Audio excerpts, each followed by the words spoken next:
Hi everyone, ఈరోజు జరిగినటువంటి 10వ తరగతి ప్రశ్నాపత్రం బయలాజికల్ సైన్స్కి సంబంధించినటువంటి ప్రశ్నాపత్రంలో ఏ చాప్టర్స్ నుంచి ఎన్ని మార్కులకి ప్రశ్నలు వచ్చాయి, ఎన్ని ప్రశ్నలు వచ్చాయి అనే ఈ అంశాలను గురించి మనం తెలుసుకోబోతున్నాం.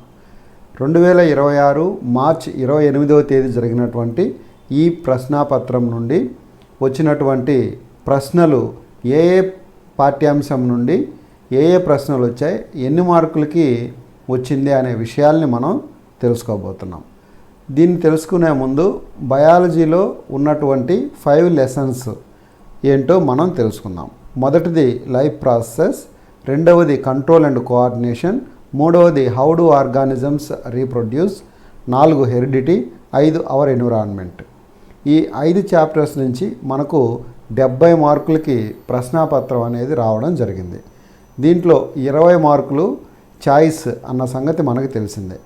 మొదట లైఫ్ ప్రాసెస్ అనే లెసన్ నుంచి వచ్చినటువంటి క్వశ్చన్స్ని మనం చూస్తే 9వ క్వశ్చను ఈ లెసన్ నుంచి రావడం జరిగింది. 9వ క్వశ్చన్ అనేది 2 మార్కులకి మనకు తెలిసిందే. అలాగే 11వ క్వశ్చన్ వచ్చింది. 11వ క్వశ్చన్ 4 మార్కులకి ఈ 11వ ప్రశ్న. అలాగే 12A ప్రశ్న వచ్చింది. ఈ 12A ప్రశ్న డయాగ్రామ్కి సంబంధించినటువంటి ప్రశ్న, ఇది 4 మార్కులకి.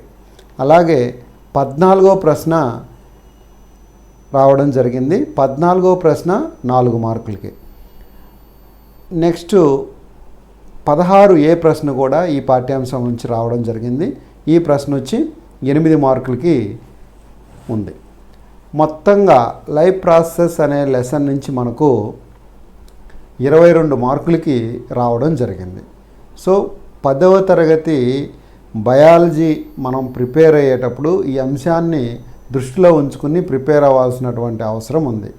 మ్యాక్సిమం మార్క్స్ అంటే 50 మార్క్స్ మనం ఎగ్జామ్ రాస్తుంటే 22 మార్క్స్ ఈ మొదటి లెసన్ నుంచే వస్తుంది. ఆ విషయాన్ని మనం గుర్తుంచుకోవాలి. నెక్స్ట్ సెకండ్ లెసన్ కానీ మనం చూసినట్లయితే కంట్రోల్ అండ్ కోఆర్డినేషన్, ఈ లెసన్ నుంచి 3rd క్వశ్చన్ వచ్చింది.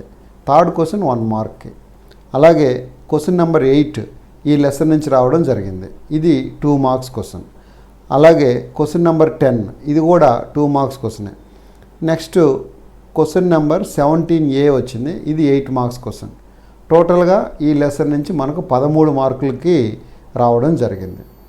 So control and coordination lesson నుంచి ఒక 8 మార్క్స్ క్వశ్చన్ వచ్చింది, 2 మార్క్స్ క్వశ్చన్ 2 వచ్చాయి, ఒక 1 మార్క్స్ క్వశ్చన్ వచ్చింది. టోటల్గా 4 క్వశ్చన్స్ వచ్చాయి. 13 మార్క్స్కి ఈ లెసన్ నుంచి రావడం జరిగింది. Next 3rd lesson how do organisms reproduce, ఈ లెసన్ నుంచి వచ్చిన ప్రశ్నలు చూస్తే క్వశ్చన్ నెంబర్ 2 అంటే సెకండ్ క్వశ్చన్ ఈ లెసన్ నుంచి రావడం జరిగింది. ఇది 1 మార్క్కి. నెక్స్ట్ క్వశ్చన్ నెంబర్ 5 వచ్చింది. ఈ క్వశ్చన్ నెంబర్ 5 కూడా 1 మార్క్ క్వశ్చనే. నెక్స్ట్ క్వశ్చన్ నెంబర్ 12B వచ్చింది. ఇది డయాగ్రామ్కి సంబంధించినటువంటి క్వశ్చన్. ఈ లెసన్ నుంచి కంపల్సరీ డయాగ్రామ్ రావాలి కాబట్టి క్వశ్చన్ నెంబర్ 12B అనేది ఈ లెసన్ నుంచి రావడం జరిగింది. ఇది 4 మార్క్స్కి. నెక్స్ట్ క్వశ్చన్ నెంబర్ 16B వచ్చింది. 8 మార్క్స్ క్వశ్చన్ ఈ లెసన్ నుంచి రావడం జరిగింది. టోటల్గా ఈ లెసన్ నుంచి 4 క్వశ్చన్స్ అయితే వచ్చాయి. మార్క్స్ 14 మార్క్స్కి ఈ లెసన్ నుంచి రావడం జరిగింది. నెక్స్ట్ హెరిడిటీ లెసన్ నుంచి వచ్చిన క్వశ్చన్లు కానీ చూసినట్లయితే ఫస్ట్ క్వశ్చన్ ఈ లెసన్ నుంచి రావడం జరిగింది. ఇది 1 mark question.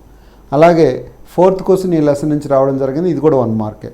Next 6th question కూడా ఈ లెసన్ నుంచి రావడం జరిగింది. ఇది 1 మార్క్ క్వశ్చనే. అంటే 3 1 మార్క్ క్వశ్చన్స్ అనేవి ఈ లెసన్ నుంచి వచ్చింది.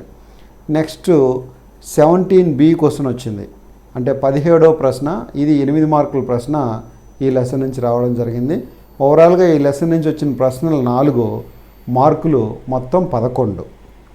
Next last lesson hour environment, ఈ లెసన్ కానీ మనం చూస్తే 7th క్వశ్చన్ ఈ లెసన్ నుంచి వచ్చింది. 7th క్వశ్చన్ అంటే ఇది 2 మార్క్స్ క్వశ్చన్.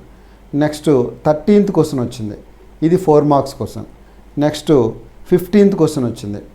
15th క్వశ్చన్ ఈ లెసన్ నుంచి వచ్చింది. ఇది 4 మార్క్స్ క్వశ్చన్. ఓవరాల్గా అవర్ ఎన్విరాన్మెంట్ లెసన్ నుంచి మనకు వచ్చిన క్వశ్చన్స్ 3, టోటల్ మార్క్స్ వచ్చి 10.